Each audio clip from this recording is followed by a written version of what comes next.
of newsroom leaders, CEOs, editors, and so forth, were confident about the future of journalism.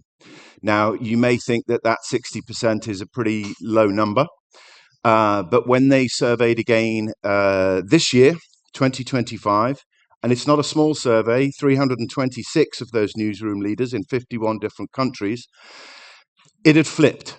Only 40% of those people now have any kind of confidence in the future of journalism. Yeah? So it's something that affects us all. Sky, as we've been reminded just a few moments ago, but as we are all aware, is endlessly innovative and creative and bold in its journalism. But they likewise have had to define and confront these same commercial revolutions. Well, they are coming out with a plan to do exactly that. It's called Sky News 2030. And I would like to welcome to the stage one of the architects of that plan, Andrew Thompson, who is Sky News's Executive Director for Business Operations. He's going to tell us a little bit about the process, a little bit about the plan, and then there will be an opportunity to ask him questions. So, Andrew, set the scene for us. What were those factors that persuaded Sky it needed to bring this plan to life? Yeah, definitely, and I think we've actually heard a lot of them this morning. So when we heard about what could digital publishers teach broadcasters, I think there's a lot of the themes in there that we had been considering. We've heard about sort of the AI influencer community, even if they don't want to be called influencers, it seems. So actually, this sort of almost feels like a sort of 2.0 conversation continuing from where we were before the break. Yep. So I think it is important, maybe just before we go into the sort of the business of news, I guess, to think about those macro headwinds that I think us as broadcasters are facing into. And I think in many respects, it's the trends that we're seeing that create the opportunity side of the conversation as well. But we have to face into the reality of the commercials. So if you think about sort of consumer behavior, ultimately how we engage with our consumers through our journalism, through our broadcast, those relationships that we create that's the journalism, there's the public interest aspects of that, but it's also those relationships that will enable us to create money. And we do make money, but the challenge, of course, is how do we make more money going forwards? So I think it's probably worth recapping on some of the trends. You've just mentioned some, we heard some this morning, but linear TV sort of broadcast viewing is systematically going down, and I don't see that trend stopping. No. Equally, though, the sort of, you just referenced Reuters, the growth in video as being the primary news consumption vehicle continues to grow. So video as a format, and for those of us that are in the broadcast industry, I think that can be a real competitive advantage. We've got a huge heritage in video, so I think there's a lot we can learn, borrow from the sort of the digital publishers and the journey they've had to go on. They pushed into obviously subscription products years and years ago, initially in print format, and then they had to go through the digital revolution and move from physical print into digital. But had many of them sort of subscription relationships. So we don't have that today in Sky News. So I think that sort of trend around consumption, who's consuming what. So if we think about that rise in video consumption, that's dominated by social. Yeah. And equally, you all know, we've talked about it earlier today, a lot of that social video consumption is hard to make money from, particularly in around sort of harder genres of news, etc. And even within that, YouTube is the most, or the fastest growing platform for news consumption. Yep. Particularly among the sort of the Gen Alphas of the world, the younger demographics that we've all talked about this morning. So I guess my daughter, my eldest daughter, I've got a 17-year-old boy, a 15-year-old girl, and a 6-year-old girl. But if I take Arwen, who's 15, as the example, so she's Gen Alpha. She spends a lot of time on TikTok, a lot of time on YouTube. Do I think she's going to migrate to being someone who's going to tune in to watch the news at 10 o'clock on TV? Definitely not. Right. Right. So I think that what's happening is you've got this changing habits, changing platforms. We've got the emergence of talent and personalities as being the sort of the way that people are cutting through. It seems to have been a theme, doesn't it, Yeah, over the past couple of and days? and that sort of I think has helped start really that sort of podosphere, vodosphere type world that we're now in. And there's obviously a huge momentum into creating podcasts and vodcasts. But I think the reason for that is because it's a access point for personality and individual sort of voice that I think those younger demographics are stepping in and thinking about Mm. and responding to. So when we sort of mash all of that up together and we looked at it at Sky News, we're going to go linear broadcast down, associated derived revenues from that down, digital growing. So we are making more money from digital revenues. But they're facing headwinds as well, as Of we course. know, cookie deprecation, Yeah. zero click Yeah. AI sort of interference in that, and just more sort of disintermediation Yeah. around that. And The referral process becoming a bit broken. Yeah. yeah, maybe we'll touch on that in a little bit more. But I think the trends we're seeing there, it's just changing so fast. And I Hmm. guess you sort of were thinking about how we're responding to that, and maybe last year was a year of thought, I suppose, for many at the leadership level of Sky News. As sort of, we sit there, we look at all of those things, and we think about how we're going to deal with it. Because I think one of the things we very sort of quickly concluded was doing nothing is not an option. So if we just sort of Yeah. imagine that we're just going to stay as we are when the world is moving so rapidly around us, and we're going to come out of that looking better tomorrow than we do today, that's simply not the truth. So probably the worst thing that we could do would be to do nothing in this instance. So last year we were thinking about that, and then this year, in January of this year, actually, we launched, as you called it, Sky News 2030. Yep. It's a plan that is sort of intentionally looking all the way out to 2030 for a number of reasons, but one of the reasons that I liked was we're not now limited by time. Yep. Obviously, it is defined as in the sense of 2030, but if we'd have said it, Sky News 2027, people's imagination of what we could do and what we could change and what we could evolve to would be limited, going, well, we can only get so much done in a couple of years. Yeah. So for me, that I think sort of calling it Sky News 2030 was good, because then we could go into the organisation, sort of Sky News at large, and say, right, share some of those trends that we've just talked about. Yeah. We do need to change as a broadcaster to remain relevant, to continue to cut through, to provide that public interest journalism, to increase the rent that we can earn from doing that. Right. But we know that we need a decent chunk of time really to make that transformation. Yeah. Not everything can be done overnight. So we kicked it off in January. And sort of underneath that, there was a sort of kind of a strap line, a sort of vision as to what we think that means. And it's a sort of premium video first newsroom fit for the digital future. Yep. Just before we move on to the detail of it, then we've heard differing views from both sides of this discussion this Mm. morning. Do you have a sense as to who is better positioned? Is it the people coming to video storytelling anew, who are in, because they're in a position of ascendancy, as it were? Are they in a better position than Sky or similar, traditional TV broadcasters? Or do you feel that everybody's just learning from each other? But I was Yeah, interested that yeah. both sides seem to favour the other in No, this no, area. no. I think we left that Yeah. digital publishers one where they were throwing the challenge back to us in many ways.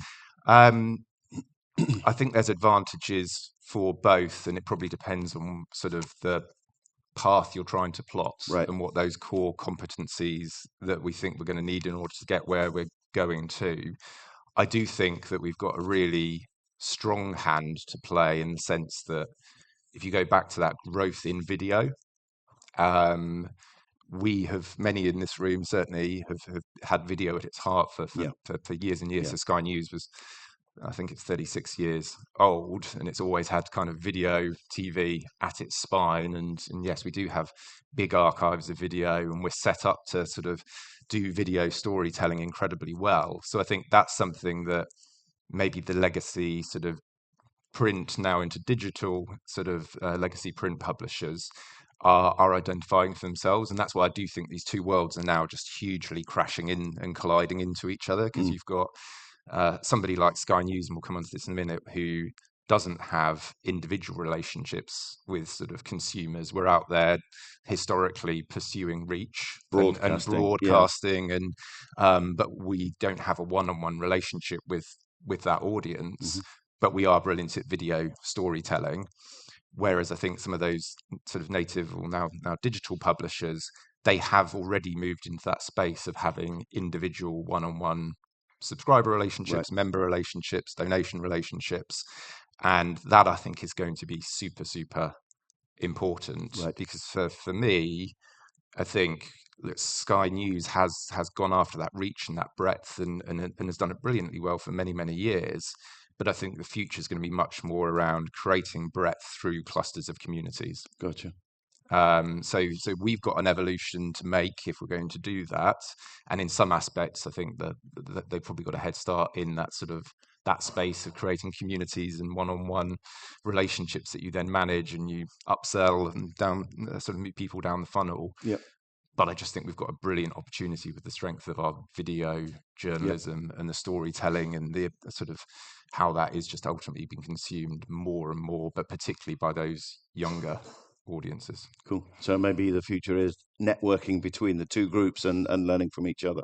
I think so. I think in the world where we're in at the moment, the more friends that we can form and partnerships that we can make, I think there's this ENEX is a great example of that. I think is going to become increasingly more important. I think this idea of just plotting our own course, going entirely alone, and just assuming that we're going to come out on top, when, as we know, we're being hugely disrupted by the sort of the tech behemoths and what's going on with the sort of LLM rag search and the scraping and then the republishing and the disinformation that exists in that space. Cool. Okay. So tell us then, where have you landed so far? What does Sky News 2030 look like? So if it's that premium video first sort of fit for the digital feature, so maybe premium, we heard that I think that word certainly yesterday through into this morning as well. So for us, that premium aspect to this is going to be that distinctive, high quality journalism that isn't commoditized, that can't necessarily be sourced elsewhere. And ultimately, I guess the way to think about that is ultimately it's journalism that people want to spend time with and would be willing to pay for. So that's a sort of a premium definition, almost by the outcome of journalism that people are prepared to pay for. I guess the flip side of that might be to think about, well, what's not premium? Right. So if you are getting the response through an LLM search query and that's the answer, and we were just serving that up, that doesn't feel premium. Okay. So we are trying to spend a lot of our time and effort and energy thinking about how do we put more weight behind that premium journalism creation. So these numbers are not auditable. The Sky people in the room will have heard me say this before.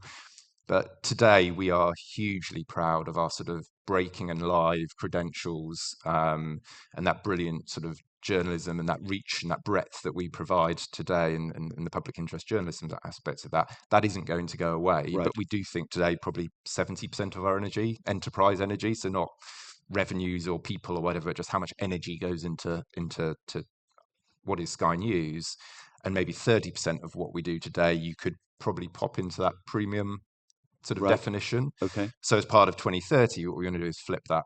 How do we sort of say we want, by the end of this process, much more of our energy to be in the creation of that premium journalism?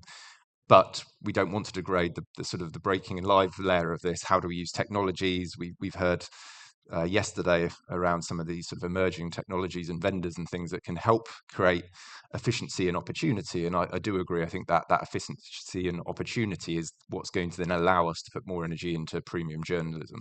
Okay. And it's that more energy into premium journalism that ultimately will support the commercial model. So that's, I know you were about to come and ask me a question. It's, in many ways, this is a complete end-to-end transformation program for Sky News. Right. It's editorial, it's commercial, it's crashing the two of those together. And in truth, we've got probably about 7 different big categories of work ongoing that we're trying to run at the moment. So we've thrown all the balls up in the air. We're hoping, trusting that we won't drop any of them, fingers crossed, but we have definitely thrown them all up. So that sort of premium is just one of those balls. We've Yep. got 6 others that Okay. we're working through at the moment Okay. as well. So there's no fear that there's going to be an inevitable loss as part of that reprioritization, because Sky, like all news organizations, not only prioritizes, but it has to encompass a broad range. Is that going to change in any way? So I think I would like to see greater breadth actually to Okay. what we do. So it might sound contradictory to what I said earlier about sort of pursuing breadth, but what I would like to do is pursue that breadth through the collections of these communities. Okay. So What does that look like? What do you mean by those communities? so it's probably going. So we heard it yesterday about story-centric sort of ways of working. So again, another one of the things we're doing is thinking if Sky News has had TV sort of broadcast at its spine for 36 years. Yes, we are multi-platform. I think it would be wrong for me not to reflect on that. But we do operate as a TV first newsroom, and the amount of energy that goes into that, and the sort of the workflows, the way we orientate ourselves has been anchored in that. So what we'd like to do is move to what we're calling a hubs and platforms model, Okay. and that is to think about these hubs of excellence around the sort of journalistic categories that we know we excel in today. Yep. So the UK, international with Tim. Obviously, we're brilliant at politics. We've got other aspects to our journalism today. But when I say I'd like to see more breadth, I think, truthfully, we're probably quite a hard news, if that's the right expression, news organisation. I do think there is an opportunity to create more people coming into our ecosystem and staying with us and maybe having a bit of light to the dark through breadth. Yep. So should we be pushing into other genres that we're not heavily in today, whether it could be travel or tech and innovation or health and leisure or luxury? So I think there is an opportunity actually to create more breadth to our offering, but absolutely not degrading what we've got today. That is ultimately our permission and our right to sort of exist is off the back of that 36 years of heritage, and throw that away at our peril. Yep. But that's where I think the technology layers are going to have a Okay. big role to play in freeing up the energy to allow us to do the new stuff. Yep. But when you come to a definition of what that word premium means in terms of news content, do you expect that to be part of the conversations at morning editorial conferences and so forth? It's Tim's here. It's already a big part of Right. our conversation. Is sort of what are we considering to be premium? What is Yeah. the distinctive, compelling edge to what we're doing? Are we doing things that others are not, or are we doing things that others are doing, but we're doing it through that storytelling power of our brilliant journalists and correspondents and those personalities and voices that we heard about? I think that's going to be an increasingly bigger competitive advantage for the people that are prepared to embrace the fact that we've got these brilliant sort of front of screen faces and voices that can tell the stories in that distinct way. Yep. And that's what we saw with the influence community. Yep. People are coming in for that personality, that more individual relationship that they want to form. And we've got aspects of that today. If you think about Beth Rigby in Yes. politics, and we've launched Electoral Dysfunction with Beth, which was a podcast, Very now successful. vodcast. We've done some live events off of the back of that. She is building with the team a community of people who are coming in. I'm going to get this wrong. I think they're called dysfunctioners. Okay. Not quite Swifties, I'm sure, and certainly not at the scale of Swifties. But that's the sort of the power of the personality that I think can Okay. shine through in that space. But that's not going to take away from Tim's ability to send people Absolutely out and not. gather the video. No, Okay. and actually, That's what the people here will be very happy to hear, knowing no, how highly and we value Sky News' output. Yeah. to be honest, I think that international sort of opportunity is very significant for us. So if we think about kind of the editorial side of that transformation. Yep. So how do we do more premium? How do we embrace the fact that we want to be video first? By the way, it's not video only. Yep. We will still have text and pictures and audio, but we want to step into that video first aspect of what we're doing. And how do we sharpen all of these different platforms, the right tech in the right way? If that's the editorial side of it, Yep. that international aspect, I think, plays through in the commercial opportunities that we have for Sky News as well. We recently signed the deal with Versant Media, the spin-off Yes. out of Comcast, with MSNBC rebranding as MS Now, and that deal was only possible because they saw the value The quality of our international coverage, and so that's a great relationship that is forming, and Tim and the team are getting stuck into it right now, and we'll sort of ramp up over time. But the other aspect for us around the commercial models of side of this is, as Sky is a UK based, obviously we've got Sky Italy as well, but if I think about Sky UK for the moment, Sky News is one of those few brands that genuinely does live globally. Yep. And we do have an opportunity, I think, to take, say, our live and streaming video product. Obviously, that exists on TV, but it also exists in our app and on YouTube and in other places, and it also exists on increasingly all of the fast platforms. And if you look at North America, where there's been an explosion in, so that's sort of free ad-supported TV. Many of you, I'm sure, probably know that. That is booming in the US because obviously they're coming out of a place where sort of premium journalism was sort of gated behind cable pay, and now suddenly is available in that ad-supported model. So you could take the Sky News into sort of rolling 24/7 stream, put it up into the cloud, take out the content that's very domestic British in nature. That great if you're an expat overseas, but if you're just an international audience wanting great international news, it's probably less relevant to hear about us up in Grimsby or whatever. But you can take that out and then substitute in other more internationally relevant content to create a new variant of effectively our 24/7 rolling channel, distribute that on the fast platforms in the US where there is an explosion, and we are making money doing that today, and I think we'll make a lot more money doing that tomorrow. So actually that strengthening of that kind of that international spine of what we do is really, really important. Great. Tell us a little bit about the process. In my experience, journalists can be a little bit intransigent, a little bit resistant to change. Yeah. How has it been? Has it been an easy process? Have you had to has it been different to other work that you've done across different parts of Sky, for example? It has. Look, I've been really, really excited by the energy that we've got back from the org as we've stepped into what we're doing. I stepped into Sky News about a year and a half ago. I was at Sky. I've been at Sky for far longer, since 2010. But one of the things that did strike me, though, stepping into Sky News, is the immediacy of everything. So you've got this huge energy, the sort of right from the sort of the 7 o'clock calls in the morning and the sequencing of calls throughout and the structure of the meetings throughout the day to have to deal with that immediacy of breaking and live. So I think one of the biggest challenges was sort of coming in was trying to find the energy out of the org to be able to think months ahead, let alone years ahead, when everything is so immediate. And that's probably one of the hardest things, is actually trying to sort of with David, with Jonathan, with Tim, the others in Sky News, is going, how do we carve out the time to properly plan for the creation of the Sky News that we want to be? Because everybody's super busy. It's a vocation. It's not just a sort of a numbers guy or a commercial guy or a sort of product person or a tech person. Everyone who's in news is in there for, I think, vocational reasons as well. But they have invested in the process. You're dedicated to the kind of commercial side of it.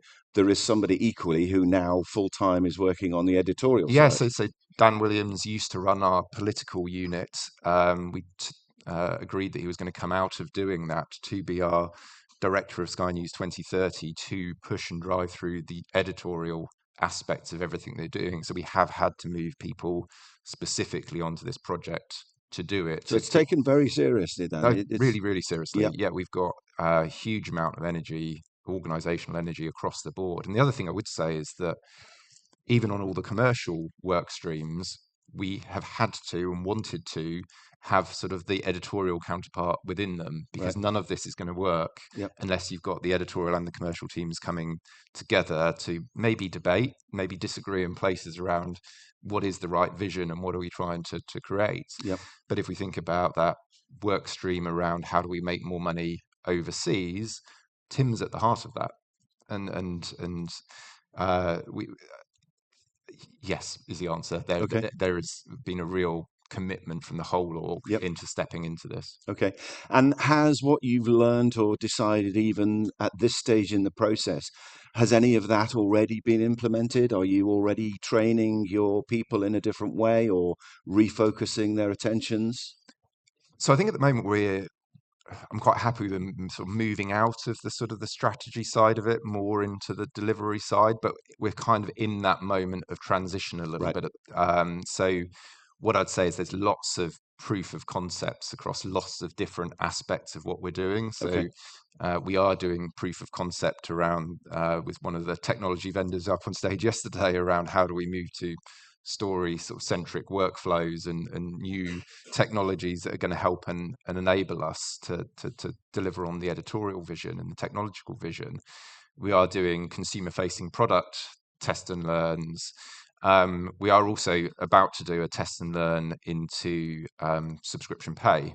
So when we sort of described premium as being journalism content that people would be willing to pay for, the You're best going way to test them on it. the best way to actually sort of learn, probably get some things wrong, readjust and go again is actually going to be to out there and trying it with consumers in the real world, but not necessarily try and leap from where we are to the end state solution in one big step. So we're Right. going to do all these little trials and go out there. So the first one that we're going to do this side of Christmas is, as we've stepped into that sort of podcast and vodcast community, and we've got lots of podcasts and vodcasts and more to come across the estate, can we create a sort of a thin layer on top of all of those Yep. that is paid for? So bonus episodes, community chat and features, Okay. potentially early access to live events, and although sort of spin-off derivatives of that. We want to go out there, and that's only a small proportion of what is Sky News, and it's a thin layer on top of it. But actually, can we go out there and work out how are we going to price this? How are we going to promote to it? How are we going to get organizationally comfortable that some of our journalism is now got a gate in Yep. front of it, when institutionally, organizationally, we've been used to everything being freely available. Mm. And arguably the measure was, how do we get this in front of as many people as possible? Has there been any resistance to that as a principle? I remember in my time at Sky, it was a very kind of, and I'm entirely aware it's a different world, but a commitment to that, free to air. Whoever wants to see our journalism can see our journalism.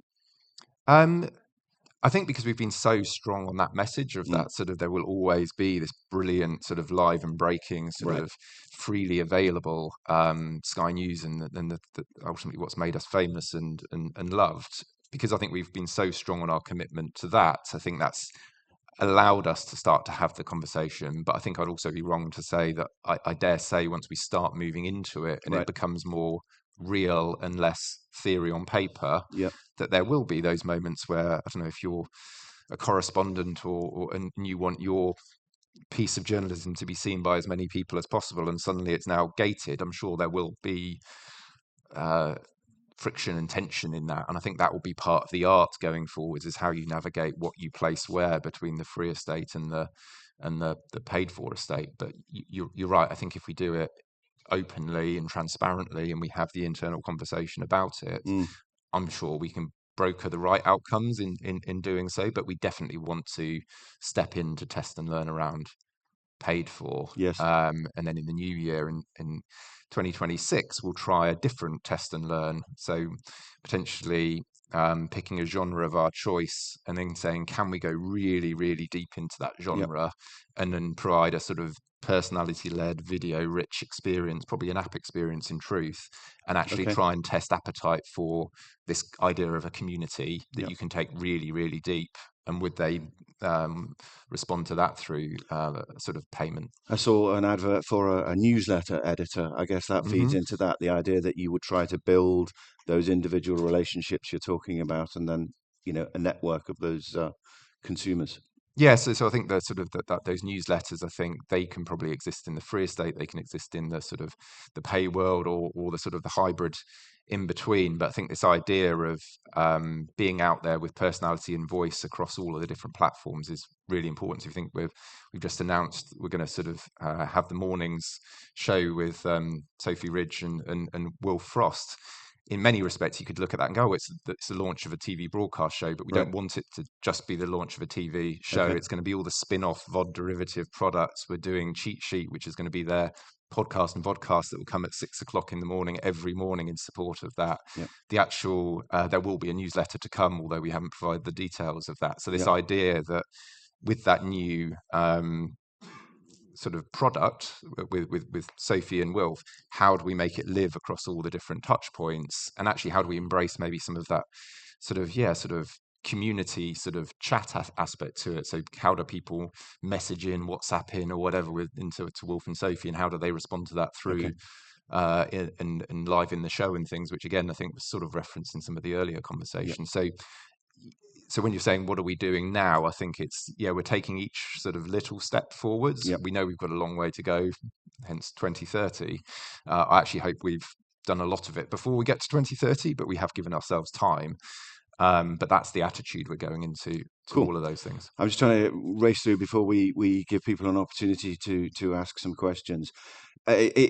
Briefly then, what takeaways? I mean, as discussed, many of the people in the room will be going through or looking to start similar processes. What would be the main takeaways? What would be your sharing of worldly wisdom at this point? I think we heard quite a lot of them on the panels earlier, actually. So I think acknowledging the strong sort of trust brands that we all have, that is our kite mark, right? Sky News stands for that independent journalism. I think making that a virtue in everything that we do, particularly in this very disruptive AI type conversations and the misinformation and disinformation that can exist around there, sort of anchoring into that core brand that we all have, and the kite mark that of permission to do what we do, I think is important. I would say look to if you haven't already, look to try and materially diversify your revenue streams. That's Sky News today is principally, if you ignore the broader benefit that we do provide to Sky and you think about just the direct revenues, we're mostly advertising sponsorship. Okay. So we need to diversify, and I'd encourage everyone to think about what their revenue diversification strategy is. And look, make sure everything that you're doing is kind of from the commercial side of things, it's commercial and editorial together. It's not commercial over here, editorial over there. How do we come together as teams to do that? And I think the last one, thinking about ENEX and partnerships, we're looking at very heavily the partnerships that we can create. Both potentially in sort of, if you think about those new breadth verticals, there's maybe the lighter verticals. Look for partnerships you could do, and we're looking at what partnerships we could do to make 1 + 1 = 3 outcomes. Great. So trying to be sort of outward and embracing others. Brilliant. Okay, that's a great place to hand over to you guys. Questions? Joe. What role does AI play in your strategy, in the transformation strategy, and where do you see touch points, or where do you see you guys embracing the opportunities around AI in a more aggressive, should I say, way? And where are you careful? So there are so many touch points, you're right, with AI, and obviously there's the AI tools that can help through the production and the editorial and the newsroom side aspects of that. But I think we've heard quite a lot about that already. One of the big things that we're wrestling with is that broader commercial model around the LLMs, this sort of search, zero click search, and effectively, if you go back 10 years, 15 years or whatever, there was an equilibrium established, I guess, between things like Google search and then how people would get their news there, and then maybe end up in sort of a publisher or broadcaster's environment, and there was a sort of a money making or referral making ecosystem, and I think that has significantly degraded over time, and I'm not actually sure it was ever a commercial sort of fair position 10, 15 years ago, and I it's think only most people here would agree with that. and that's only got worse. And now with the kind of the AI sort of tools that are coming in and the LLM search queries, I think that's just made sort of that 10, 15 times worse. Yep. And so as we think about how do we, as Sky News, want to step into that sort of AI conversation, I think there could be a partnership conversation to be had there as well, which is if we think about the huge breadth of brilliant journalism that exists in this room and beyond, those big tech giants need that. And I've been at various sort of breakfast events and other events where they'll talk about the need for these AI tools to, yes, they've scraped everything, they've scraped Reddit, they've scraped all of our sites. But how do we come together to sort of try and think about what our relationship is with those tech giants of the future? And I think that's something we're considering, because we're all sitting on very valuable assets for the tech giants, both in terms of the nature of the content, but also the recency of it. And us, for many of us, being video first, that's a space that I think we can go into. Do you think there's an opportunity then, even for a joint approach in talking to the tech giants, to the big platforms? Potentially, yes. Yeah, great. Potentially, yes. Okay. I just want to know, where is the optimism concerning tech giants, because they don't care. I mean, even Google didn't care, and I don't think that OpenAI or other platforms will care about the media. They just pick up our stuff and earn with it. I guess my optimism, I suppose, I also accept that there's a very real challenge that they don't listen, or that they have a different perspective. But I suppose my optimism would be, I think collectively the news industry as a whole has got a huge amount of very valuable inventory that they need. And maybe the opportunity would be if there was a sort of band of brothers, a collection of that inventory, and a deal to be brokered with them. Maybe there's a first mover advantage on their side to say, well, actually, we do want to work and have access, authenticated access into all of that rich news and journalism and publishing and broadcasting. And actually, if one of them was to go first and say they want to work with us and they want to find a better equilibrium and sort of commercial environment that works for all and fairly remunerates the publishers, that could become a competitive advantage for the one of them that embraces that first. Because if ChatGPT was the only place that you could get verified, accurate journalism, that would be a competitive advantage for them. So I think the optimism has to come from can we somehow tease out a win for them and a win for us. And maybe, as you say, we can do some of that together. Andrew, thank you so much for sparing us the time. I know you're very busy. It's been brilliant. It's been an absolute pleasure. Thank you. Thank you.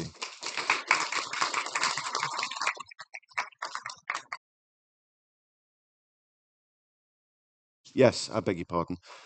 We are back at the same location for lunch as we were yesterday, so we can all follow one another down there, and then we're back here to restart after lunch at 2 p.m. Thank you all very much.